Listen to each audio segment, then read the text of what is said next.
El alma del guerrero. Joseph Conrad. El viejo oficial de grandes bigotes blancos dio rienda suelta a su indignación. ¿Cómo es posible que todos ustedes, jovenzuelos, no tengan más sentido común?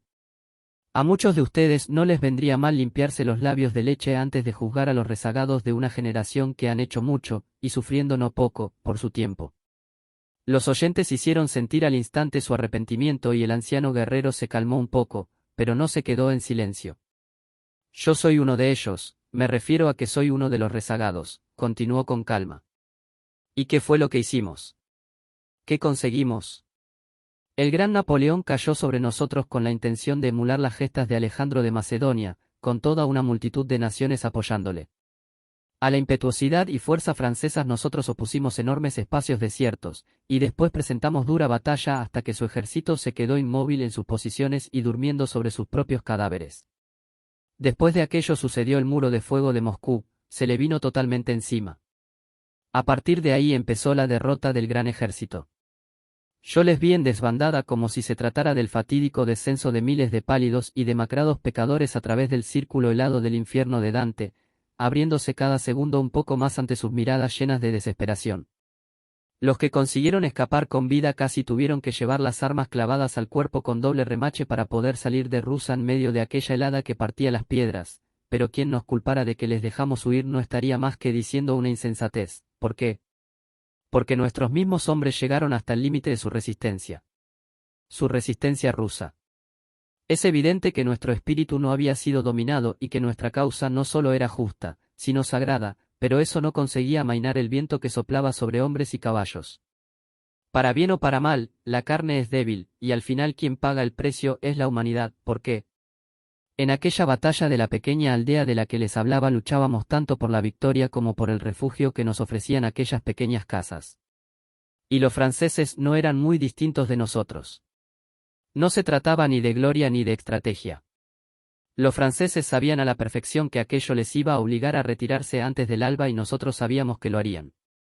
En lo que se refería a la guerra tampoco había nada más por lo que luchar, y a pesar de todo tanto su infantería como la nuestra pelearon como gatos salvajes, o como héroes, si prefieren decirlo de ese modo, entre aquellas casas, mientras nuestros refuerzos se congelaban al aire libre bajo el inclemente viento del norte que arrastraba la nieve sobre la tierra. Hasta el aire resultaba increíblemente sombrío en contraste con la tierra blanca. Jamás había visto la creación de Dios con un aspecto tan siniestro como el que tenía aquel día. Nosotros, la caballería, no éramos más que un puñado, poco podíamos hacer aparte de darle la espalda al viento y soportar alguna que otra bala perdida de los franceses. Hay que decir también que aquellos eran los últimos cañones franceses, y era la última vez que pudieron mantener en posición a su artillería. Unos cañones que jamás consiguieron salir de allí. A la mañana siguiente los encontramos abandonados, pero aquella tarde aún seguían arrojando un fuego infernal sobre nuestra columna de ataque. El viento era tan fuerte que se llevaba el humo, y hasta el sonido, pero las lenguas de fuego se podían ver a la perfección a lo largo de todo el frente francés. Una ráfaga de nieve lo ocultaba todo, menos los centelleos de color rojo oscuro entre las espirales blancas. A intervalos, cada vez que se despejaban un poco las líneas, podíamos comprobar cómo avanzaba interminablemente una columna a través de la llanura, a la derecha. El gran ejército se arrastraba en desbandada mientras a nuestra izquierda la batalla continuaba en medio de un gran estruendo. El torbellino de nieve barría todo aquel escenario de muerte y desolación, hasta que de pronto el viento amainó tan rápidamente como se había levantado aquella mañana. En ese instante nos llegaron órdenes de atacar a la columna que se retiraba, no sé por qué, puede que para evitar que nos congeláramos sobre nuestras monturas. Giramos a la derecha y nos pusimos al paso, dispuestos a atacar aquella línea por uno de sus flancos. Serían aproximadamente las 2:30 de la tarde. Hay que añadir también que hasta aquel momento de la campaña mi regimiento todavía no había estado en la primera línea de avance del ejército de Napoleón. Desde la invasión, y durante todos aquellos meses, la división a la que pertenecíamos había estado luchando en el norte contra Oudinot. Solo más tarde habíamos ido descendiendo y empujándole en nuestro frente hacia el Beresina. Era, por resumir, la primera vez que tanto mis camaradas como yo veíamos de cerca el gran ejército de Napoleón. La visión era temible y sobrecogedora. Por mi parte, había escuchado las historias de la gente y había podido contemplar también a algunos de los rezagados, pequeñas bandas de maleantes, grupos de prisioneros a lo lejos, pero ahí estaba el mismísimo ejército. Era una muchedumbre desfallecida, medio loca, tambaleante. Fluía desde el bosque a más de 2 kilómetros de distancia y se perdía en la oscuridad de los campos.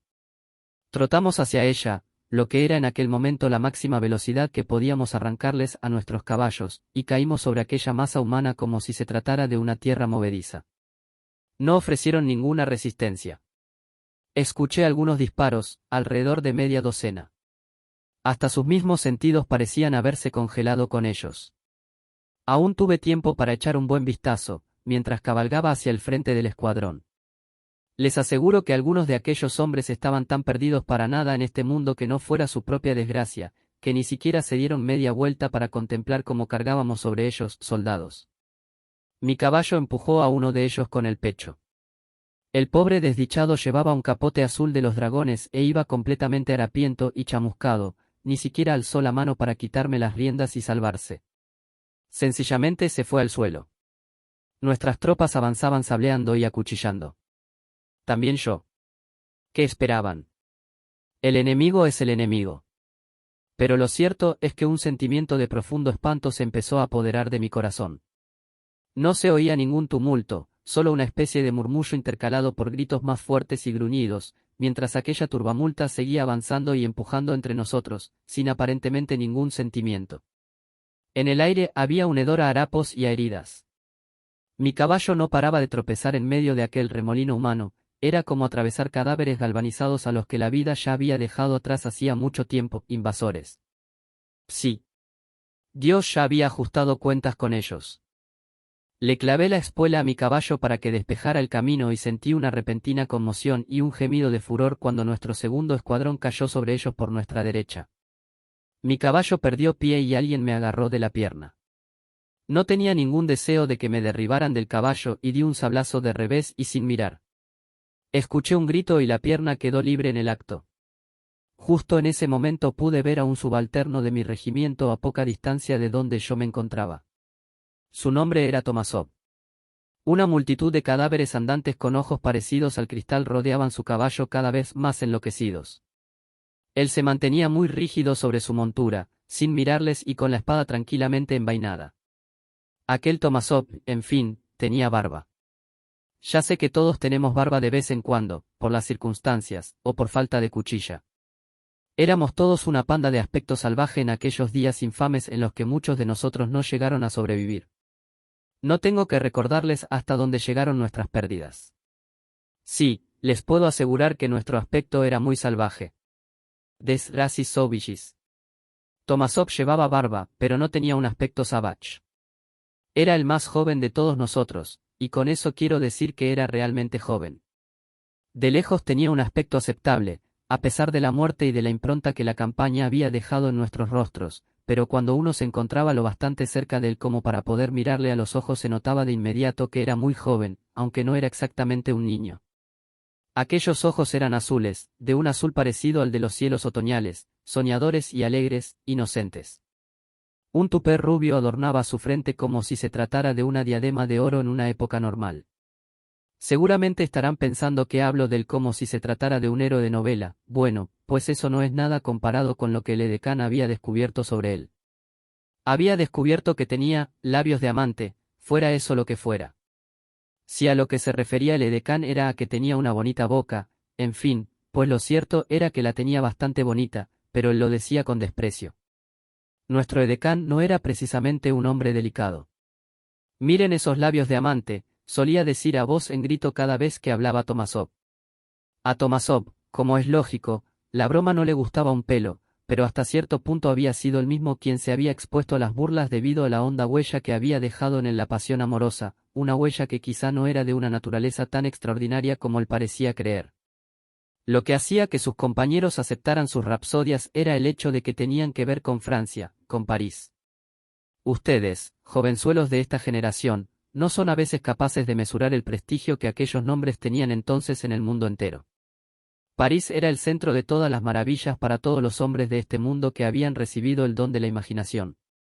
La mayoría de nosotros éramos jóvenes y estábamos bien relacionados, pero apenas acabábamos de salir de nuestros pequeños nidos de provincias, no éramos más que unos pobres servidores de Dios, unos paletos, por decirlo rápido, de modo que estábamos más que dispuestos a escuchar todas aquellas historias que Tomasov nos contaba sobre París. Le habían agregado a nuestra delegación en París el año anterior a la guerra, seguramente tenía buenos contactos, aunque muy bien había podido ser la simple fortuna. No creo que fuera un miembro importante de aquella delegación por su juventud y su casi total falta de experiencia. Al parecer, disponía de todo el tiempo del mundo cuando estaba en París y lo utilizó para enamorarse, para permanecer en ese estado y para cultivarlo, para vivir pensando solo en el amor, por decirlo de una vez. De modo que había sido algo más que un simple recuerdo lo que se había traído de Francia. El recuerdo es algo fugitivo, puede ser olvidado, puede disolverse y puede ponerse en duda. ¿Por qué? Porque yo mismo he llegado a veces a dudar y porque también a mí me llegó el turno de visitar París.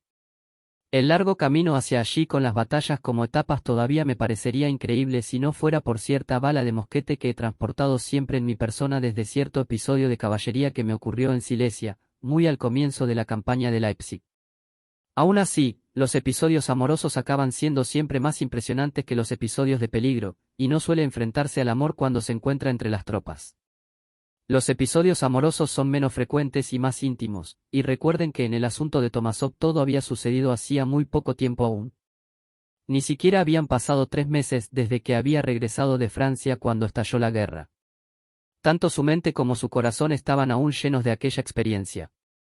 Aún estaba sobrecogido por lo que le había sucedido, y era normal que saliera con frecuencia en sus charlas. Se consideraba a sí mismo como una especie de privilegiado, pero no exactamente porque una dama le hubiese favorecido, sino sencillamente, como lo podría explicar, porque había recibido la iluminación que le había llevado a adorarla, como si se hubiese tratado de algo que proviniera del mismísimo cielo. Sí, no hay duda, era un hombre ingenuo. Un jovenzuelo puede ser, pero nada tonto, y a pesar de eso poco dado al pensamiento, inocente y poco suspicaz. Se pueden encontrar a muchos como él por aquí y por allá, sobre todo en las provincias. También había algo de poético en él. Solo podía ser el mismo. Supongo que nuestro padre Adán tendría cierta poesía de la misma naturaleza. En cuanto al resto, era un rusé savage, como solían llamarnos los franceses, pero no del tipo que se alimenta de velas como si se tratara de un manjar. En cuanto a la mujer francesa, bueno, yo también he estado en Francia acompañado de otros 100.000 rusos, y he de confesar que jamás la he visto. Lo más probable es que no se encontrara en París en ese momento. Y, fuera como fuera, no vivían tras puertas que se abrieran de par en par ante tipos como yo, ya entienden lo que quiero decir. Jamás me he visto en dorados salones, por lo que no puedo contarles qué aspecto tenía, algo que tal vez pueda parecer extraño porque yo era, por decirlo de alguna manera, el confidente de Tomasov. Enseguida le entraba la timidez al hablar frente a los demás. Supongo que en más de una ocasión los rudos comentarios de otros camaradas hirieron su sensibilidad, pero yo estaba a su lado y realmente me tuve que resignar. La verdad es que nadie debería esperar que un jovenzuelo, y más en la situación en la que se encontraba Tomasov, pudiera refrenar su lengua.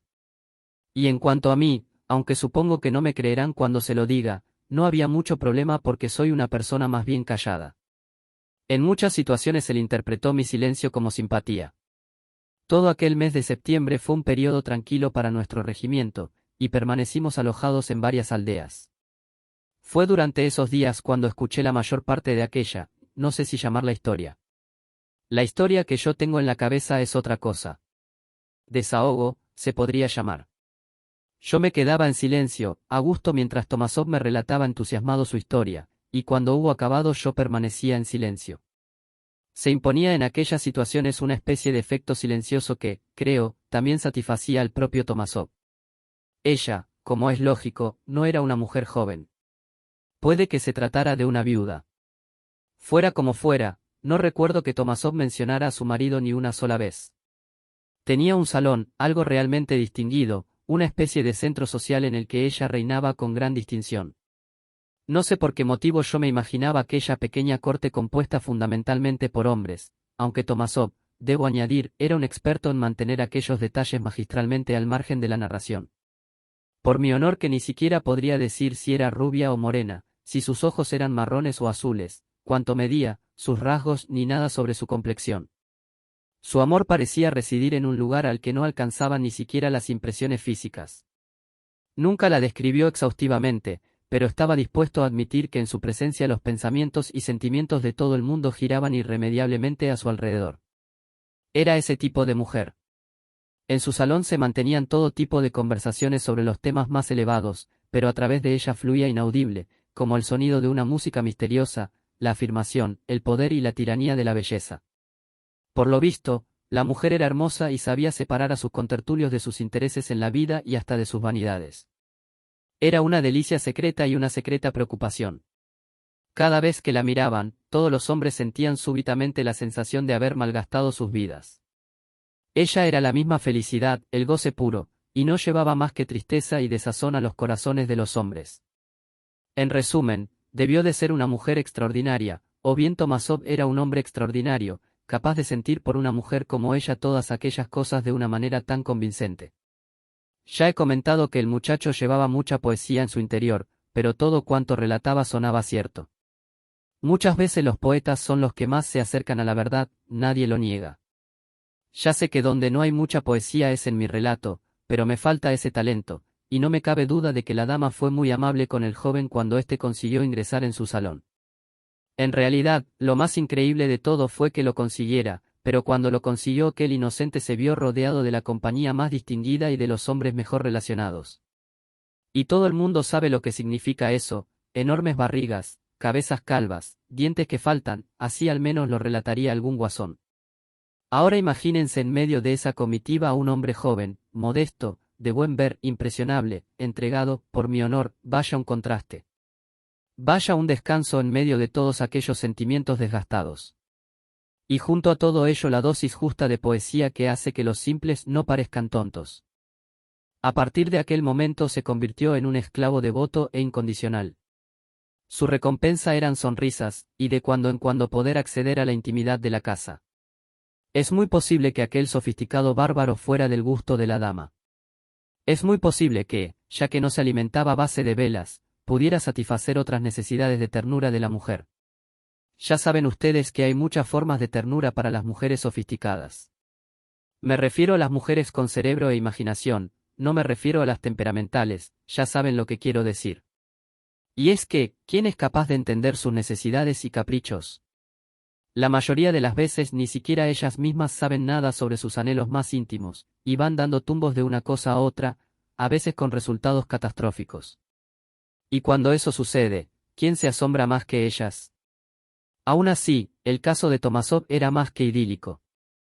Se encargaba de divertir a aquella elegante sociedad, y su devoción le proporcionaba algo semejante al éxito social. A él todo le daba lo mismo, para él solo había una divinidad y un santuario en el que se le permitía entrar y salir fuera de las horas de recepción establecidas. Aprovechó con total libertad todos los privilegios que le habían dado, ya que no tenía ningún compromiso oficial. La legación militar había resultado ser más honorífica que otra cosa, y como estaba presidida por un amigo personal de nuestro emperador Alexander, que a su vez solo se dedicaba a disfrutar de la vida en sociedad, eso era al menos lo que se daba a entender. Una de aquellas tardes, Tomasov fue a ver a la reina de sus pensamientos un poco antes de lo habitual. Resultó que no estaba sola, no era uno de aquellos personajes de barriga generosa y cabeza calva, aunque tampoco se trataba de un cualquiera. Era un hombre que pasaba los 30 años, un oficial francés que hasta cierto punto gozaba también de la misma privilegiada intimidad. Tomasov no sentía celos de él, aquel sentimiento le habría parecido casi presuntuoso al pobre hombre. Todo lo contrario, en realidad sentía admiración por el oficial. No se pueden hacer una idea de hasta dónde llegaba en aquella época el prestigio de los soldados franceses, incluso entre nosotros los rusos, que siempre nos habíamos enfrentado a ellos mejor que nadie. Era como si llevaran en la frente el signo de la victoria, y como si esa marca fuera a durar para siempre. Si no hubiesen sido tan conscientes de eso habrían sido casi sobrehumanos, pero eran buenos camaradas y sentían una especie de fraternidad hacia todo aquel que llevase armas, no importaba que fuera en su contra. Aquel era un ejemplar de primera, un oficial de la Capitanía General, y aparte un hombre que pertenecía a la mejor sociedad. Era de complexión fuerte y muy masculino, aunque se acicalaba tanto como una mujer. Tenía la seguridad de un hombre de mundo. Su frente, blanca como el alabastro, contrastaba de una manera impresionante con el saludable color del resto de su cara. No sé si tenía o no celos de Tomasov, pero sospecho que debía estar un poco molesto, como si se tratara de algo absurdo y perteneciente al terreno de lo sentimental, pero esos hombres de mundo suelen ser impenetrables, y aparentemente condescendía a reconocer la existencia de Tomasov más liberalmente de lo que habría sido estrictamente necesario. En un par de ocasiones le había llegado incluso a ofrecer consejo con gran tacto y delicadeza. Tomasov fue completamente conquistado por aquellas pruebas de amabilidad bajo la fría cortesía de la mejor sociedad. Tomasov fue llevado hasta el petit salón, donde encontró a aquellas dos exquisitas personas sentadas la una junto a la otra en el sofá, y por un instante le dio la impresión de haber interrumpido una conversación especial. Los dos le miraron de forma extraña, o eso le pareció, pero tampoco le dieron a entender que estaba de más. Tras un rato la dama le dijo al oficial cuyo nombre era de Castel: «Me gustaría que se tomara la molestia de averiguar cuánto de verdad hay en ese rumor». «Es algo más que un simple rumor», contestó el oficial, pero se levantó obedientemente y se marchó. La dama se volvió hacia Tomasov y le dijo: «Usted quédese conmigo». Aquel mandato le hizo inmensamente feliz, y en ningún momento había tenido intención de marcharse. Ella le miró con aquella ternura que hacía que algo creciera y se expandiera en el interior de su pecho. Se trataba de una deliciosa sensación, incluso cuando provocara que de cuando en cuando se le cortara casi la respiración. Se sumergió como en éxtasis en aquella charla seductora y tranquila, llena de alegría inocente y de quietud espiritual. Le daba la sensación de que ardía su pasión, y envolvía a la dama con fieras lenguas azules de la cabeza a los pies y por encima de su cabeza, mientras su alma reposaba en el centro como una gran rosa blanca. Creo que es suficiente. Me contó muchas cosas parecidas, pero esta la recuerdo bien. Él mismo lo recordaba perfectamente porque se trataba de uno de sus últimos recuerdos de la dama. Aquella iba a ser la última vez que la iba a ver, aunque eso no lo sabía aún. De Castel regresó, y su presencia acabó con aquella atmósfera encantadora en la que Tomasov había estado bebiendo, completamente inconsciente del mundo exterior. Tomasov no pudo evitar sentirse impresionado ante la distinción de sus movimientos, la soltura de sus ademanes, la superioridad de aquel hombre sobre todos los hombres que conocía. Aquello le hacía sufrir. No podía evitar pensar que esas dos brillantes criaturas del sofá estaban hechas el uno para el otro. De Castel se sentó junto a la dama y le susurró con discreción: «No hay ni la menor sombra de duda de que es cierto», y en ese momento los dos miraron hacia Tomasov, que despertó de su estado de ensueño y regresó a una semiconciencia. Se sentó sonriéndoles vagamente. La dama retiró la mirada del sonrojado Tomasov y dijo con una gravedad poco habitual en ella: «Necesito saber si vuestra generosidad puede ser suprema, sin falla. El amor más alto ha de ser el origen de toda perfección». Tomasov no pudo evitar abrir los ojos de admiración ante aquellas palabras que habían salido de sus labios como si se tratara de perlas. El sentimiento, sin embargo, no iba dirigido al primitivo y joven ruso, sino al exquisito hombre de mundo, de Castel.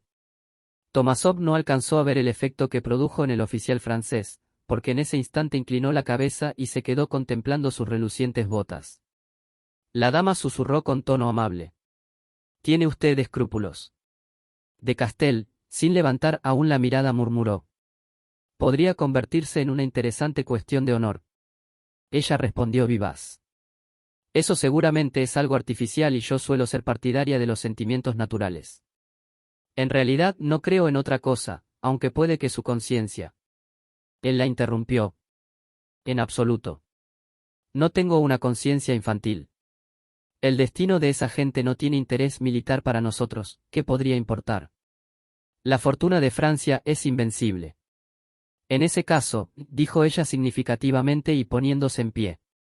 Tomasov se apresuró a hacer lo mismo. Se sentía afectado por un estado de profunda ofuscación mental. Mientras se llevaba a los labios la blanca mano de la dama, escuchó como decía el oficial francés: «Si tiene alma de guerrero», en aquella época la gente solía hablar de ese modo. «Si tiene alma de guerrero caerá a sus pies en el acto con el corazón agradecido».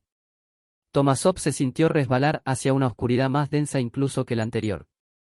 Siguió al oficial francés fuera de la habitación y fuera de la casa porque tenía la sensación de que era lo que se esperaba de él. Estaba empezando a anochecer, hacía mal tiempo y la calle estaba casi desierta. El francés, extrañamente, no parecía tener intención de irse y Tomasov esperó sin impaciencia. Nunca tenía prisa de irse de la casa en la que ella vivía. Y aparte había ocurrido algo maravilloso. Aquella mano que había alzado con reverencia desde los dedos se había presionado contra sus labios, había recibido un favor secreto. Casi se sentía atemorizado. El mundo se había puesto a dar vueltas y aún no se había detenido del todo. De Castell se detuvo en seco en la esquina de aquella calle tranquila. No me gustaría ser visto a su lado en las calles iluminadas, señor Tomasov, dijo con una extraña mueca de desdén. ¿Por qué?, preguntó el joven, demasiado sorprendido aún como para sentirse ofendido. Por prudencia, respondió el otro secamente. Me temo que nos tenemos que separar en este punto, pero antes de hacerlo le revelaré algo cuya importancia entenderá de inmediato. Piensen, por favor, que se trataba de una noche de finales de marzo, y que era el año de 1812. Durante mucho tiempo había ido creciendo la frialdad de las relaciones entre Rusia y Francia. La palabra guerra llevaba siendo susurrada en los salones desde hacía mucho tiempo, y finalmente había empezado a sonar también en círculos oficiales. La policía parisina había descubierto que nuestro delegado militar había sobornado a algunos funcionarios del Ministerio de la Guerra y había obtenido algunos documentos oficiales muy importantes. Los funcionarios corruptos, al parecer eran dos, habían confesado su crimen y les iban a fusilar esa noche. Todo el mundo iba a comentar el asunto al día siguiente.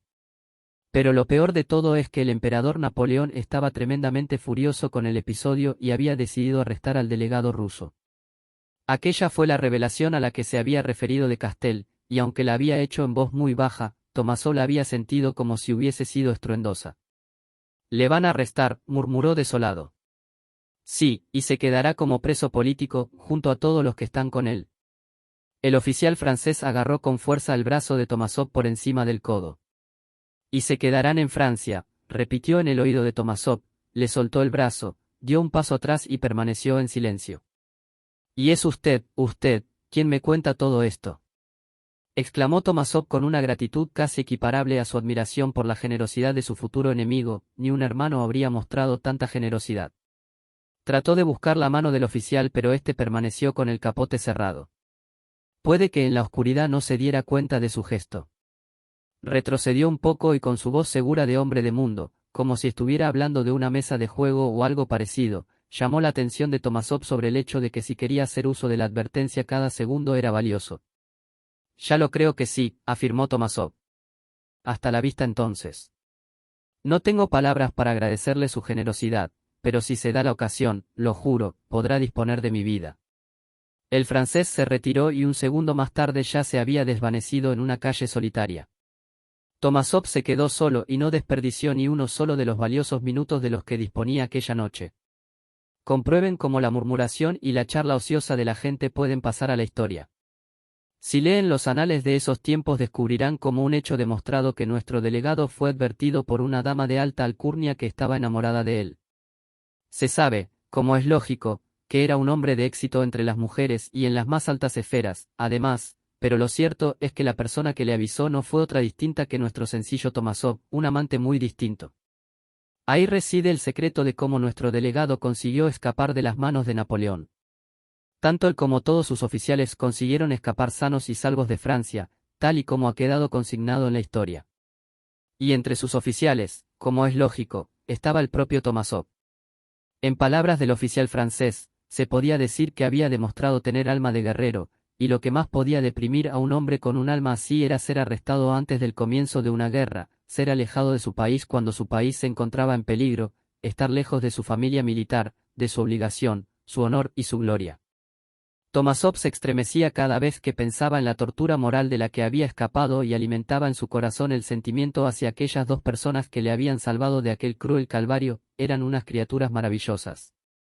Para él el amor y la amistad eran dos características de la perfección, y había encontrado de ello ejemplo en los dos, por eso les rendía un culto desaforado.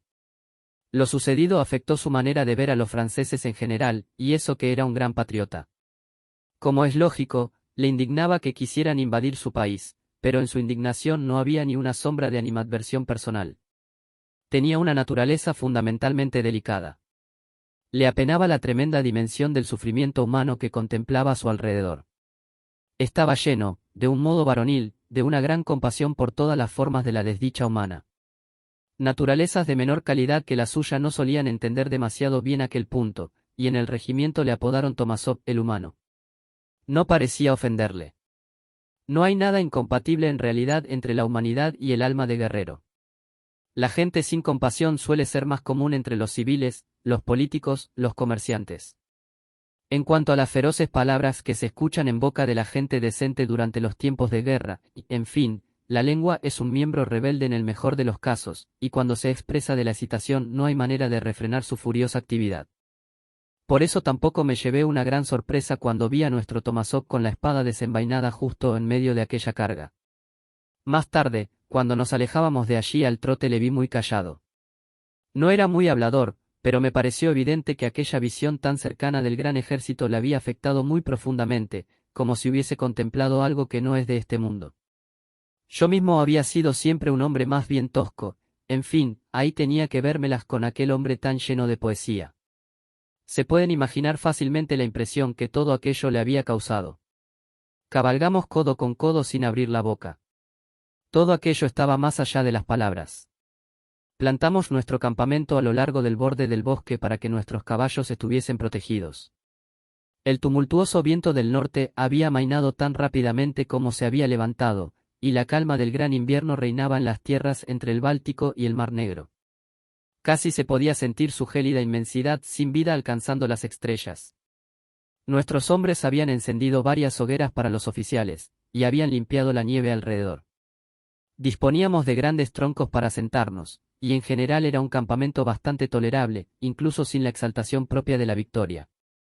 Más adelante la sentiríamos, de momento estábamos abrumados por nuestra áspera y difícil tarea. Alrededor de nuestro fuego estábamos tres, y el tercero de nosotros era el edecán que ya he comentado antes. Supongo que era un buen hombre en el fondo, pero lo cierto es que también habría podido ser un poco más educado en sus modales y menos rudo en sus expresiones. Solía razonar sobre la conducta de la gente como si un hombre fuera algo tan simple como, por decir algo, dos palos cruzados el uno con el otro.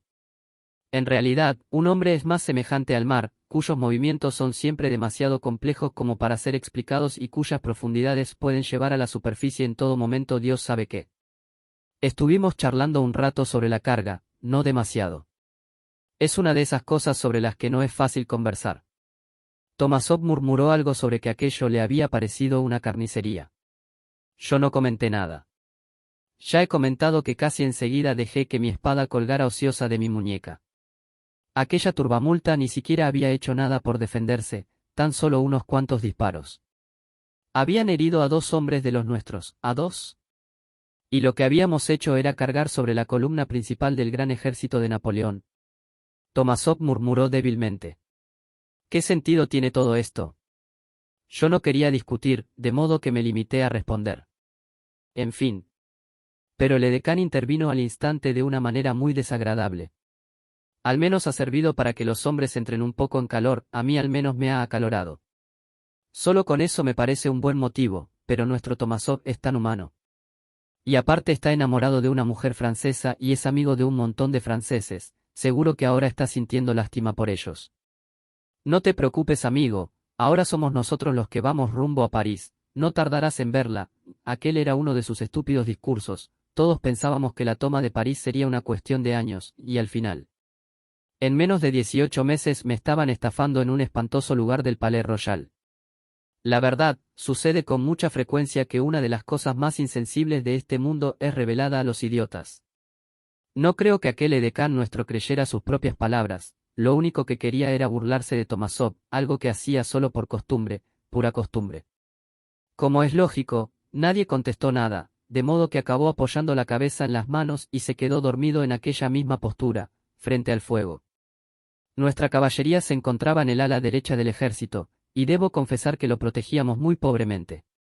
A aquella altura había perdido casi por completo el sentido de la inseguridad, pero aún manteníamos la pretensión de mantenernos en alerta de alguna manera. Al poco rato apareció un soldado a caballo, trayendo otro caballo de las riendas, y Tomásov lo montó muy rígido y salió a hacer una ronda por los puestos de avanzada. Los absolutamente inútiles puestos de avanzada. La noche estaba en calma, solo se oían los chispazos de la hoguera. El viento embravecido se había elevado y alejado de la tierra, y no se oía ni el más leve soplo. Solo la luna llena cruzó el cielo rápidamente, clavándose inmóvil sobre nuestras cabezas. Recuerdo que en aquel momento alcé mi peluda cara hacia ella y que me la quedé mirando un rato. Luego, lo creo de verdad, me dormí yo también doblado sobre mi tronco e inclinando la cabeza sobre el fuego. ¿Conocen la calma de ese tipo de sueños? Por un instante uno tiene la sensación de precipitarse en un abismo, y al instante siguiente estás de vuelta en un mundo que crees demasiado lejano para cualquier sonido que no sea la trompeta del juicio final. Y luego caes otra vez, hasta tu alma parece deslizarse por un pozo sin fin, y de nuevo recuperas la conciencia con un sobresalto. Uno se convierte en un simple juguete del sueño cruel, un tormento los dos estados. Aún así, cuando mi ordenanza se presentó frente a mí repitiendo, me haría el honor de comer algo, me haría el honor de comer algo, me las arreglé para mantener la conciencia. Me ofrecía una cacerola recubierta de hollín con unas gachas cocidas. En la masa habían incrustado una cuchara de madera. En esa época aquel era el único rancho que recibíamos con normalidad, comida para gallinas. Pero el soldado ruso es maravilloso. El muchacho esperó hasta que terminé con mi festín, y a continuación se retiró con la cacerola vacía. Ya se me había pasado el sueño. Más aún, me había quedado en un estado totalmente despejado, con una especie de exagerada conciencia mental de todo cuanto me rodeaba. Son ese tipo de extraordinarios momentos en la vida de un hombre. Sentía una íntima percepción de la tierra en toda su enorme extensión nevada que no dejaba ver más que los árboles con sus erguidos troncos semejantes a tallos. Ante aquella imagen de aflicción generalizada, me pareció estar escuchando los gemidos de la humanidad apagándose hasta morir en medio de aquella naturaleza sin vida. Ellos eran franceses. Nosotros les odiábamos. Habíamos vivido separados los unos de los otros y de pronto habían caído sobre nosotros con las armas en la mano, trayendo consigo a otras naciones, y todo para morir juntos, dejando a nuestras espaldas un interminable reguero de cadáveres congelados. Tuve una vívida visión de aquel rastro, una lamentable multitud de pequeñas tumbas oscuras extendiéndose bajo la luz de la luna en medio de una atmósfera inmóvil e implacable, una especie de paz nauseabunda. Pero ¿es que acaso se podía imaginar una paz distinta para ellos? ¿Es que merecían otra cosa? No sé mediante qué tipo de conexiones irrumpió en mi cerebro el pensamiento de que la Tierra era un planeta pagano y que no había en el espacio para las virtudes cristianas. Puede que les sorprenda que recuerde también todas estas cosas, que es un simple pensamiento de ese estilo como para permanecer en el interior de un hombre a lo largo de tantos años de vida. Pues lo que hizo que aquel sentimiento tan vago quedara fijado a perpetuidad en mi memoria hasta con sus sombras y brillos más minúsculos fue un episodio de extraña finalidad, uno de esos episodios que no se olvidan en la vida, como entenderán cuando se lo relate. No creo que llevara entretenido en aquellos pensamientos más de 5 minutos cuando sucedió algo que me indujo a mirar por encima del hombro. No creo que fuera un sonido, porque la nieve los apagaba todos, pero algo debió de ser, alguna especie de señal debió de llegar a mi conciencia. Fuera como fuera, me di la vuelta y contemplé cómo se acercaba hacia mí sin haber tenido la menor premonición previa. Lo único que conseguí ver fue la sombra de dos figuras acercándose hacia donde yo estaba bajo la luz de la luna. Uno de ellos era nuestro Tomasov. La masa oscura que se veía a su espalda eran los dos caballos que su ordenanza se estaba llevando. Tomasov tenía el mismo aspecto de siempre, con sus botas altas, una esbelta figura que acababa en una capucha puntiaguda, pero junto a él caminaba otra figura. Al principio desconfié de lo que creía estar viendo, increíble. Llevaba en la cabeza un reluciente casco con penacho e iba envuelto en un capote blanco. El capote no era tan blanco como la nieve, nada en este mundo lo es, su blanco era en realidad más parecido al de la neblina y tenía un aspecto marcial y fantasmagórico. Era como si Tomasov hubiese atrapado al mismísimo dios de la guerra. Me di cuenta al instante de que guiaba a aquella figura por el brazo, y luego me di cuenta de que le estaba sosteniendo. Mientras les miraba, y puedo jurar que les miraba muy fijamente, siguieron arrastrándose, iban casi a rastras de hecho, y así llegaron hasta la luz de nuestro fuego de campamento, pasando ante el tronco en el que estaba sentado. Su resplandor jugaba con el casco que estaba completamente abollado, mientras que el rostro mordido por el frío y cubierto de llagas estaba enmarcado por una piel raída. No era el dios de la guerra, sino un oficial francés. El gran capote blanco de coracero estaba desgarrado y cubierto de orificios quemados.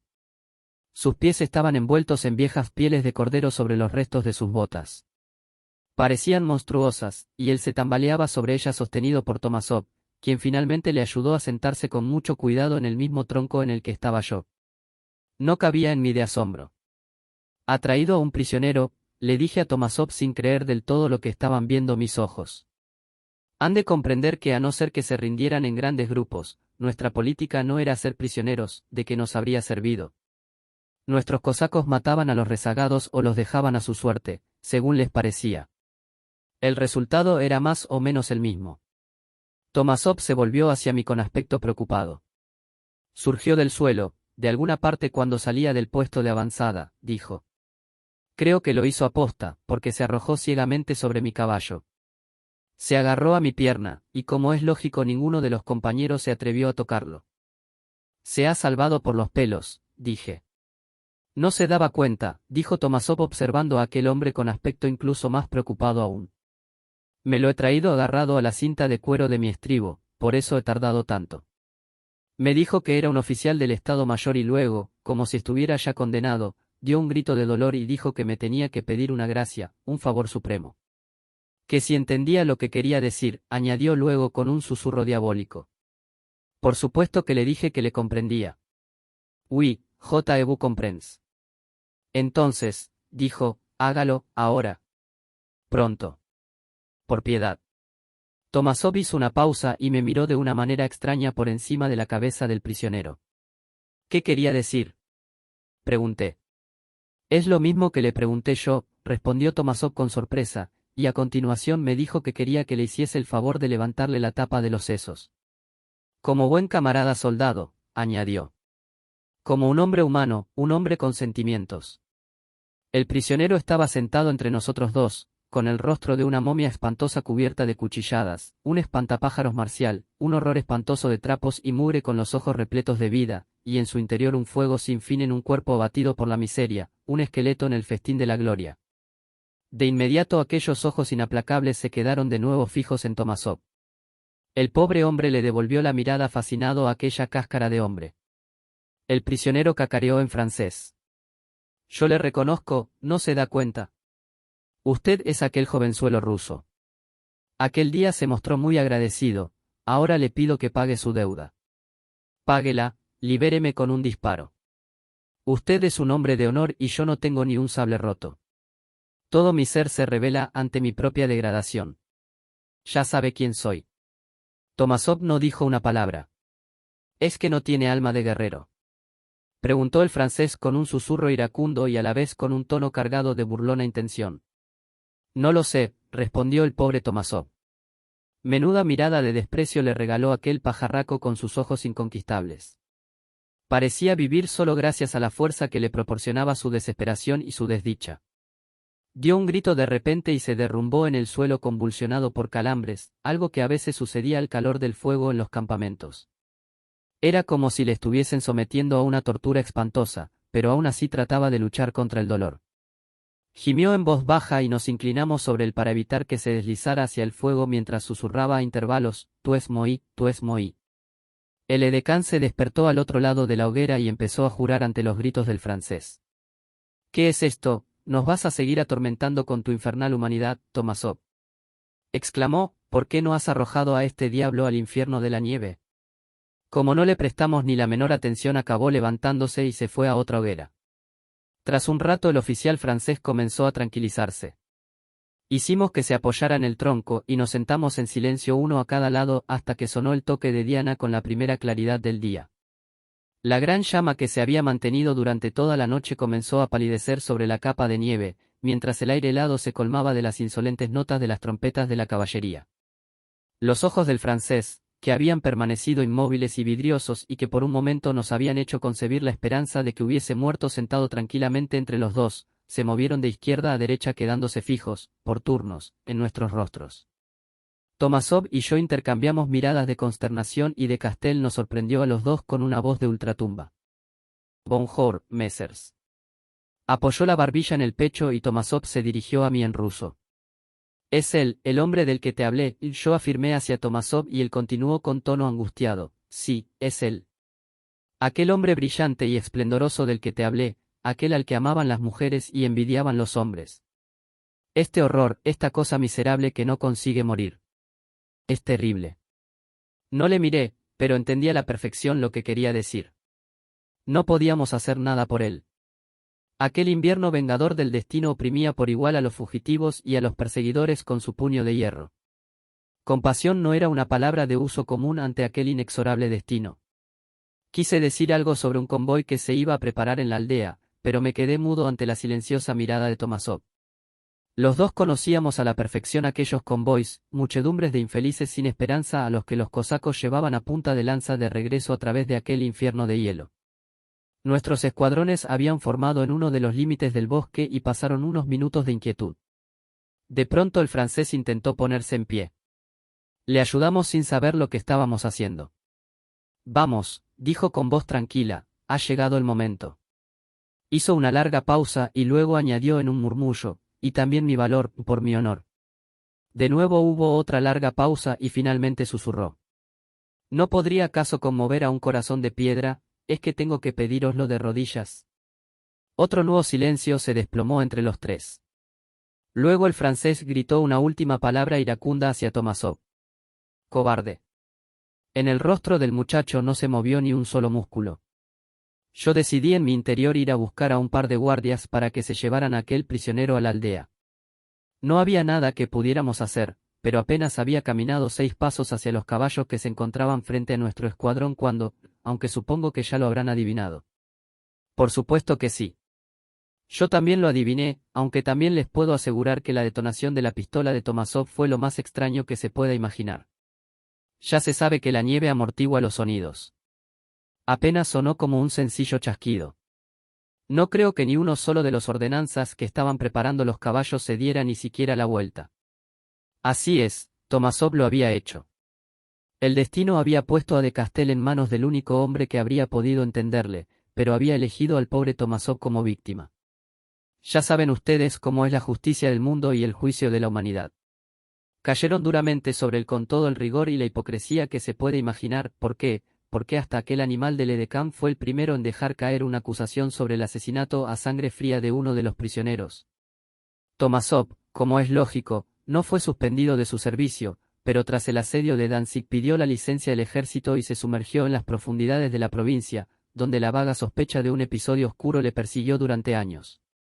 Así es, lo había hecho, ¿y qué fue? El alma de un guerrero pagando su deuda por 100 al alma de otro guerrero para liberarle de un destino peor que la muerte, la pérdida de la fe y el valor. Así es como lo deberían de entender ustedes. No lo sé. Puede que el propio Tomasov no se conociera del todo a sí mismo, pero yo fui el primero que se acercó a aquel oscuro grupo en la nieve. El francés estaba completamente rígido y tumbado de espaldas. Tomasov tenía la rodilla en tierra y estaba más cerca de los pies del francés que de su cabeza. Se había quitado el sombrero y le brillaba el pelo como si fuera oro en medio de los primeros copos de nieve que estaban empezando a caer. Estaba inclinado sobre el muerto en actitud contemplativa y su rostro joven e ingenuo, con los párpados medio cerrados, más que horror o sufrimiento, dejaba ver el reposo profundo de una silenciosa e infinita meditación. Fin.